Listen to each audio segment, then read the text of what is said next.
The Nexus Coalition had perfected cosmic bureaucracy to a degree that would make ancient tax collectors weep with envy. Their psychic classification system ranked every sentient being from Class 10 down to the unfortunate Class 0. The higher your number, the more the universe apparently loved you. The lower your number, the more you scrubbed alien toilets for a living. At the apex sat the Zephyrians, whose Class 10 telepathic abilities allowed them to read minds across star systems. Below them, the crystalline hegemony's Class 9 members phased through dimensions like cosmic ghosts with attitude problems. The Void Walkers held Class 8, bending space-time around their morning coffee.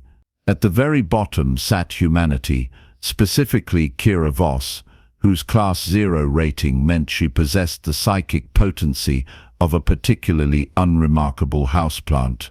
She worked maintenance aboard Station Omega-7, a diplomatic hub where the galaxy's elite discussed important matters like trade routes and who had the most impressive tentacles. The station's AI announced daily power rankings like a cosmic stock market, with Kira's name consistently dead last, followed by notation that she remained employed due to sanitation union regulations. Zephyrian delegates floated past her mop bucket with expressions suggesting they'd discovered something unpleasant on their ethereal shoes. Crystalline beings simply phased through her entirely, which was both rude and impractical when she needed to clean their energy residue. But Kira had made peace with her place in the universe's grand scheme. She mopped floors, fixed atmospheric recyclers, and maintained systems that kept several hundred highly evolved beings from suffocating in space. Someone had to do it, and apparently the cosmically gifted had better things to worry about. The galaxy had forgotten an important lesson about underestimating the supposedly powerless. This oversight became apparent when long-range sensors detected something emerging from the void reaches, a region so hostile even void walkers gave it respectful distance. The readings made no sense. Energy signatures defying classification, mass readings fluctuating between planet-sized and impossibly compact. Most disturbing, a psychic presence so vast it made Zephyrian Class 10 abilities look like party tricks. The devourer stirs, whispered ancient archives, data crystals crackling with terror. Historical records spoke of an entity that had fed on star systems, treating civilizations like cosmic appetizers. The last time it awakened, 12 galactic empires had barely managed to send it back to sleep, and most were now archaeological footnotes. Current galactic powers, drunk on superiority and modern technology, initially approached with characteristic arrogance. Zephyrians attempted telepathic contact, broadcasting their most impressive mental capabilities. They received psychic backlash that left Class 10 minds temporarily reduced to confused houseplant levels, ironically putting them roughly on par with Kira for 6 hours. The crystalline hegemony tried phasing diplomatic envoys through dimensional barriers. Envoys returned as expensive glass dust, with a message roughly translating to, "How dare you interrupt my contemplation?" Void walkers attempted negotiation through space-time manipulation, bending reality into pleasing shapes. Reality snapped back like a cosmic rubber band, launching their flagship into the next galaxy. Meanwhile, Kira continued her rounds, maintenance schedule unaffected by growing panic. She fixed leaking atmospheric processes, while Zephyrian counselors fled to panic rooms. She replaced burnt-out lighting, while crystalline delegates phased frantically through walls seeking hiding spots. She even unclogged a stubborn waste recycler in Void Walker quarters, a task requiring more patience than their species had shown in diplomatic attempts. The entity that terrified civilizations was discovering Station Omega-7's ventilation system was surprisingly complex and poorly maintained. This realization came via its new physical form, shifting dark energy and ancient malevolence that had materialized in the restricted maintenance sector, apparently by accident. Kira found it during routine inspection of atmospheric recycling junction, following a persistent rattling sound through the mechanical maze only she bothered navigating properly. She rounded a corner and encountered something defying every known law of physics and several unknown ones. The devourer stood 12 feet tall, though its form existed in more dimensions than reality typically accommodated. Its surface rippled between solid matter and pure energy, occasionally revealing glimpses of star systems being born and destroyed within its depths. Eyes that had witnessed galactic deaths fixed upon her with collapsing sun intensity. "Oh," said Kira, checking her tablet. "You're not supposed to be here. This area's restricted to maintenance personnel." The cosmic entity paused, apparently taken aback by being treated like a lost tourist. It expected fear, worship, or minimum recognition of overwhelming cosmic significance. Instead, it was being gently scolded about trespassing. "I am the devourer of worlds," it announced, voice carrying reality-shivering harmonics. "I have consumed civilizations spanning galaxies." "That's nice," Kira interrupted, focused on her tablet. "But you're interfering with atmospheric recycling. See this rattling? Your energy field affects gravitational stabilizers. Could you shift 3 feet left?" "Thanks." The ancient entity automatically shuffled sideways to accommodate a maintenance request. The rattling stopped. "Much better," Kira said, making notes. "What can I help you with? Looking for someone?" Diplomatic levels are 3 decks up, though most delegates lock themselves in quarters screaming about cosmic doom. Bit dramatic. The devourer stared with millennia of confusion compressed into a single moment. It had never encountered a being so thoroughly unimpressed by its presence. Zephyrians fled in terror. Crystalline beings shattered, attempting to phase away quickly enough. Even void walkers evacuated to alternate dimensions. This unremarkable human treated it like a mildly inconvenient visitor in the wrong neighborhood. "You do not fear me," the devourer observed, voice carrying genuine curiosity rather than universal menace. "Should I?" Kira asked, looking up from her tablet. "You seem polite enough, overdramatic with the world-devouring thing, but everyone's got hobbies." Crystalline delegates collect sonic poetry, honestly more annoying than cosmic destruction. The entity found itself completely lost. It expected the galaxy cowering before its return, ready to negotiate continued existence, or at least put up entertaining fights. Instead, it was having casual conversation with someone viewing its cosmic significance as roughly equivalent to an unusual maintenance issue. "You are classified as powerless," the devourer noted, accessing station databases. "Class 0, yeah," Kira confirmed, working on a stubborn coupling.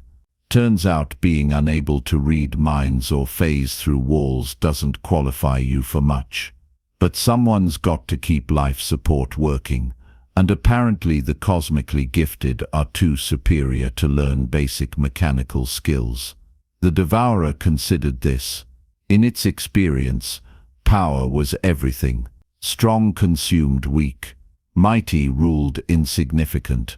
Yet here was a being with no measurable psychic abilities, no political influence, no armies, treating it with casual respect she might show any station resident. "You maintain systems keeping this station functional," it observed. "Someone has to," Kira replied, getting the coupling to cooperate. "Atmospheric processors need daily calibration. Don't get me started on waste recycling. You'd think beings manipulating matter with minds would be better at basic sanitation, But psychic evolution apparently doesn't include toilet training. For the first time in eons, the Devourer found itself genuinely amused. This human was more pragmatic and honest than entire galactic councils. She saw through pretensions and hierarchies that advanced species used justifying their positions. She understood that regardless of psychic classification or cosmic significance, everyone needed breathable air and functioning plumbing. "Your perspective is refreshing," the Devourer admitted. "Others approach me with terror or arrogance. You treat me as any other being." "Why wouldn't I?" Kira asked, checking another junction. "You haven't threatened me, moved when asked nicely, aren't making messes. That puts you ahead of most delegates. Last week, a Zephyrian councillor got drunk on fermented nebula gas and tried telepathically redecorating the diplomatic quarter. Took 3 days fixing reality distortions." Their conversation continued as Kira worked through maintenance sections, the Devourer following with fascination. She explained complex systems keeping the station operational, pointed out design flaws original architects overlooked, offered casual commentary on species she dealt with daily. "Voidwalkers are actually considerate," she noted, adjusting temporal stabilizers. "Clean up after themselves. Always say thanks. Crystalline beings are worst. Energy residue everywhere, act like it's beneath them to notice. Don't start me on Zephyrians. Reading minds doesn't mean you should constantly broadcast opinions about everyone else's thoughts." The Devourer found itself nodding along, drawn into matter-of-fact observations about galactic society. She possessed no grand theories about cosmic order, no philosophical frameworks about power hierarchies. She simply saw beings as they were, some polite, some rude, some helpful, some problematic, regardless of official rankings. "You have no psychic abilities," the Devourer noted, "yet maintain systems Class 10 beings depend upon for survival. Ironic, isn't it?" Kira said, checking her tablet. "They can move matter with minds, but can't figure why atmospheric recyclers make funny noises. Half the galaxy's problems could be solved if people just read maintenance manuals." Something unprecedented began happening. The Devourer found itself relaxing. Constant cosmic rage driving its existence for millennia began ebbing, replaced by something never experienced: contentment. This small, powerless human made no demands, showed no fear, offered no worship or negotiation. She simply accepted its presence and continued working, occasionally asking opinions on technical matters like consulting any colleague. When they reached the maintenance sector's end, Kira checked time. "Well, shift's about over. You're welcome to stick around. This section's quiet. Nobody else comes here except me. Just don't interfere with equipment. Some of it's older than most civilizations, replacement parts impossible to get." The Devourer watched her pack tools and update logs with casual efficiency she'd shown throughout their encounter. No grand gestures, no attempts leveraging their interaction into personal advantage, no recognition she was potentially the first being in cosmic history having civil conversation with universal destruction. "Kira," it said, as she prepared leaving. She turned back, tablet tucked under arm. "Yeah, I find your company agreeable." She smiled, the first genuine warmth the Devourer had received in eons. "Thanks, you're not bad company yourself. Bit gloomy, but we all have moods. See you tomorrow, if you're still around." As she disappeared around the corner, the Devourer remained and did something it hadn't done in millions of years. It thought. The next morning brought chaos to Station Omega-7's command center. Overnight, the entity's energy readings had changed. Instead of wild, destructive patterns terrifying galaxy monitoring stations, signatures showed unprecedented stability. The Devourer wasn't rampaging through star systems or consuming solar energy from inhabited worlds. It was just there, existing peacefully in a maintenance section. Zephyrian counselors, recovered from psychic backlash, claimed credit for this diplomatic miracle. They announced telepathic negotiations had contained the threat, though records showed they'd spent yesterday hiding in shielded chambers, eating anxiety medications. The crystalline hegemony insisted their dimensional phase shifting had calmed the entity, despite envoys still being reconstructed from glass dust. Void walkers claimed reality manipulation created temporal loops keeping the Devourer pacified, though couldn't explain why their flagship was careening through deep space 3 galaxies away. None checked maintenance logs showing Kira Voss had spent her entire shift in the restricted section, performing routine equipment inspections. When Kira arrived for morning rounds, she found the Devourer where she'd left it, though somehow more settled. Less cosmic destruction force, more extremely large, reality-defying maintenance supervisor. Morning, she said, checking her tablet. Sleep well? Not sure if you actually sleep, but you get the idea. I contemplated, the Devourer replied. Your words about beings and their nature regardless of classifications. Deep thoughts, huh? Always dangerous.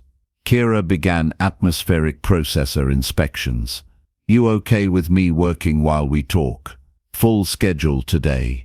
Please continue, the Devourer said, settling into comfortable observing position. I find your work educational. Days progressed with the galaxy's most feared entity becoming Station Omega-7's most unusual resident. The Devourer took permanent residence in maintenance sectors, emerging occasionally to observe other station parts through Kira's guided tours during breaks. She showed it diplomatic quarters, recreational facilities, and cultural sections different species had claimed. See that?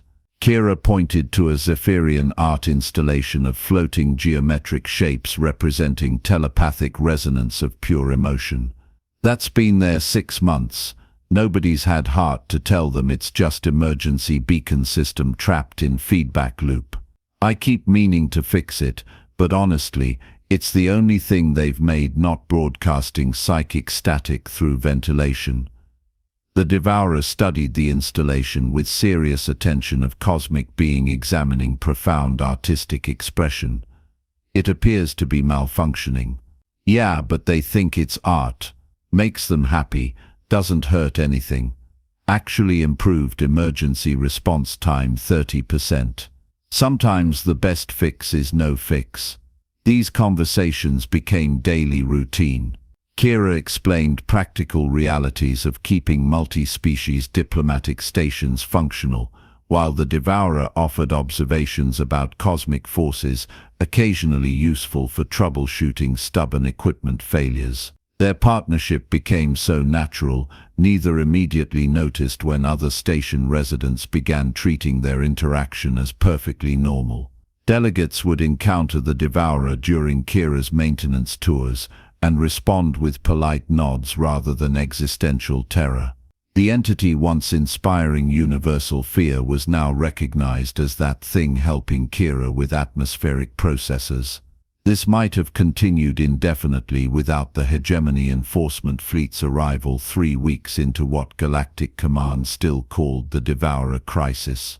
The fleet consisted of every Class 8 or higher psychic warrior the Coalition could muster, armed with weapons designed for cosmic-level threats. Admiral Thorne, a Zephyrian whose Class 10 abilities made him capable of telepathically commanding entire battle groups, arrived expecting a diplomatic station under siege by Universal Darkness forces. Instead, he found the station operating at peak efficiency, with no cosmic devastation signs except the art installation in Section C, which he was told not to worry about. Where is the entity? he demanded, psychic presence filling the command center with military authority. "Maintenance section," replied Commander Hayes, the station's human administrator. "Sector 7. Kira's showing it new waste recycling upgrades." Admiral Thorne processed this with expressions a battlefield commander might wear being told enemy superweapons were helping with laundry duties. He dispatched elite psychic warriors surrounding maintenance sectors, established telepathic containment fields, and prepared for the most challenging diplomatic intervention of his career. He found the Devourer exactly where reported, Maintenance Sector 7, observing with apparent interest as Kira explained benefits of new organic matter processing systems. The old system used basic molecular breakdown, she was saying, but this setup converts waste matter directly into usable atmospheric compounds, much more efficient, cuts down on smell problems in lower decks. "Fascinating," the Devourer replied. "Energy conversion ratio must be significantly improved. 30% better than old systems," Kira confirmed, "plus quieter. Great because Night Shift complained about humming noise." Admiral Thorne cleared his throat, psychic presence announcing approach with solar flare subtlety. Both Kira and the Devourer turned with mild attention. One might show unexpected but not unwelcome visitors. "I am Admiral Thorne of Coalition Enforcement Fleet," he announced, mental voice carrying enough psychic weight to flatten lesser minds. "I have come to negotiate peaceful resolution of this crisis." "What crisis?" Kira asked, checking her tablet. "Everything's running fine." "Oh wait. Are you here about humidity levels in Section C? Because that's actually improved since," she gestured toward the Devourer. "Well, since our friend pointed out crystalline delegates' energy fields were interfering with environmental controls." The Admiral stared at her, then at the cosmic entity prompting galactic history's largest military mobilization, then back. His highly trained telepathic mind, capable of processing thousands of information sources simultaneously, ground to halt trying to reconcile what he saw with expectations. "You're giving it a tour," he finally managed. "Well, it asked about recycling systems," Kira replied reasonably. "And it's had helpful suggestions about efficiency improvements. Did you know minor quantum resonance field adjustments can increase processing speed 40%? The Devourer demonstrated its newfound appreciation for station diplomacy. Rather than responding to obvious military posturing with cosmic wrath, it offered what could only be described as polite greeting. "Admiral," it acknowledged with slight inclination of its reality-defying form. "Your psychic abilities are impressive." Kira was explaining how proper maintenance prevents system failures that could endanger stations full of beings with your mental capabilities. Admiral Thorne's Class 10 telepathic mind, trained for cosmic warfare, diplomatic negotiation, and crisis management, found itself unprepared for casual small talk with universal destruction forces. Military briefings had covered every scenario from open hostility to divine transcendence, but none included friendly conversation about waste management. "You're not consuming anything?" he asked carefully. "Only information," the Devourer replied. Kira has been educational about practical challenges maintaining life support for multiple species. "Did you know crystalline beings produce energy waste interfering with standard atmospheric processes? Fascinating biological diversity." What followed was perhaps the most surreal military briefing in galactic history. Admiral Thorne, surrounded by elite psychic warriors, received detailed station maintenance procedure explanations from a Class 0 human, while a cosmic entity nodded approvingly and offered technical insights. His containment strategies and diplomatic protocols proved useless facing genuinely friendly maintenance consultation. The breakthrough came when Kira mentioned ongoing diplomatic quarters atmospheric system problems. Zephyrians need higher oxygen concentration than most species, but crystalline beings can't tolerate electromagnetic fluctuations enhanced life support creates. Void walkers need temporal stability conflicting with both requirements. Fascinating challenge, the Devourer observed. Multiple incompatible needs requiring simultaneous accommodation. Admiral Thorne found his interest genuinely piqued. This was exactly the problem plaguing multi-species diplomatic facilities for centuries. How do you manage it? Currently, badly, Kira admitted. We rotate atmospheric compositions on schedules, but everyone complains. System stress is constant. I've been trying to design multi-phase environmental systems, but engineering's beyond me. The Devourer turned to Admiral Thorne with what might have been enthusiasm. Solutions require harmonizing conflicting quantum states while maintaining temporal stability. Your psychic abilities could provide necessary mental coordination for complex multidimensional approaches. The Devourer demonstrated its newfound appreciation for station diplomacy. Rather than responding to obvious military posturing with cosmic wrath, it offered what could only be described as polite greeting. Admiral, it acknowledged with slight inclination of its reality-defying form. Your psychic abilities are impressive. Kira was explaining how proper maintenance prevents system failures that could endanger stations full of beings with your mental capabilities. Admiral Thorne's Class 10 telepathic mind, trained for cosmic warfare, diplomatic negotiation and crisis management, found itself unprepared for casual small talk with universal destruction forces. Military briefings had covered every scenario from open hostility to divine transcendence, but none included friendly conversation about waste management. "You're not consuming anything?" he asked carefully. "Only information," the Devourer replied. Kira has been educational about practical challenges maintaining life support for multiple species. Did you know crystalline beings produce energy waste interfering with standard atmospheric processes? Fascinating biological diversity. What followed was perhaps the most surreal military briefing in galactic history.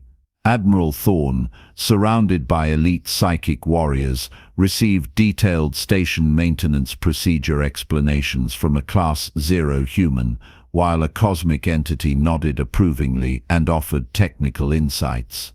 His containment strategies and diplomatic protocols proved useless facing genuinely friendly maintenance consultation. The breakthrough came when Kira mentioned ongoing diplomatic quarters atmospheric system problems. Zephyrians need higher oxygen concentration than most species, but crystalline beings can't tolerate electromagnetic fluctuations enhanced life support creates. Void walkers need temporal stability conflicting with both requirements. Fascinating challenge, the Devourer observed. Multiple incompatible needs requiring simultaneous accommodation. Admiral Thorne found his interest genuinely piqued. This was exactly the problem plaguing multi-species diplomatic facilities for centuries. How do you manage it? Currently, badly, Kira admitted. We rotate atmospheric compositions on schedules, but everyone complains. System stress is constant. I've been trying to design multi-phase environmental systems, but engineering's beyond me. The Devourer turned to Admiral Thorne with what might have been enthusiasm. Solutions require harmonizing conflicting quantum states while maintaining temporal stability. Your psychic abilities could provide necessary mental coordination for complex multi-dimensional approaches. Within an hour, Admiral Thorne found himself collaborating with cosmic destruction forces and Class 0 maintenance workers on advanced environmental engineering. His psychic warriors, trained for universe-spanning warfare, ended up calibrating atmospheric processes and adjusting quantum resonance fields. The Devourer provided universal constant insights, making technical challenges manageable, while Kira translated cosmic concepts into practical maintenance procedures. By day's end, Station Omega-7 possessed galactic history's most advanced multi-species life support system, and Admiral Thorne reported back to Coalition Command that the Devourer crisis had been resolved through collaborative maintenance work. News spread through the galaxy with speed usually reserved for war declarations or new pizza recipe discoveries. The most feared entity in cosmic history had been pacified not through military might, diplomatic negotiation or psychic manipulation, but through treating it like a useful colleague rather than cosmic threat. This revelation sent shockwaves through established galactic order. If Class 0 humans could successfully interact with ultimate cosmic power through basic courtesy and shared interest in practical problems, what did that say about the entire psychic classification system? The answer came within weeks, as other species began requesting Kira's advice on cosmic problems. Apparently, the galaxy was full of ancient entities, powerful artifacts, and incomprehensible phenomena, responding better to practical problem-solving than traditional approaches based on psychic hierarchy and military force. Kira found herself in the unprecedented position of being the galaxy's most sought-after consultant, despite maintaining her Class 0 rating and primary maintenance technician job.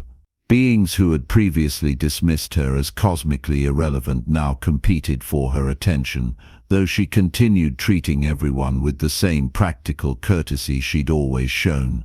The Devourer discovered new purpose far more satisfying than consuming star systems. It became the galaxy's most unusual technical advisor, using cosmic perspective to solve practical problems plaguing civilization for millennia. Together, it and Kira formed an unlikely partnership revolutionizing both diplomatic relations and maintenance efficiency across known space. The true irony wasn't lost on anyone paying attention. The being classified as most powerless in galactic society had achieved what all Class 10 psychics, military fleets, and diplomatic corps had failed to accomplish. She'd turned the universe's most feared entity into a colleague, transformed cosmic terror into technical consultation, and proved sometimes the best solution to impossible problems is ignoring their impossibility and focusing on getting jobs done. 6 months after the Devourer's awakening, Station Omega-7 hosted galactic history's most successful diplomatic conference. Representatives from hundreds of species worked together in perfect environmental harmony, their atmospheric needs seamlessly accommodated by systems designed through unprecedented collaboration between cosmic forces and practical engineering. During opening ceremonies, various dignitaries gave speeches about cooperation triumphing over conflict, looking beyond traditional power structures, and recognizing hidden wisdom in unexpected places. Kira listened while performing routine maintenance checks, the Devourer floating nearby offering occasional technical observations. "They're making this sound much more philosophical than it really was," she commented quietly, adjusting a slightly hot quantum resonance field. "Indeed," the Devourer replied, "though I suppose we fixed the air conditioning together lacks the gravitas they prefer for historical records." "Nothing wrong with fixing air conditioning," Kira noted. "Everyone breathes better afterward." And in the end, that might have been the most profound truth of all. The galaxy had spent millennia organizing itself around power classifications and cosmic significance, when what it really needed was someone willing to make sure everyone could breathe comfortably while figuring out how to get along. The universe hadn't dismissed Kira Voss as powerless. It had simply failed to recognize that true power sometimes looked like a maintenance worker with a wrench, and the radical idea that everyone deserved basic courtesy, regardless of their cosmic classification.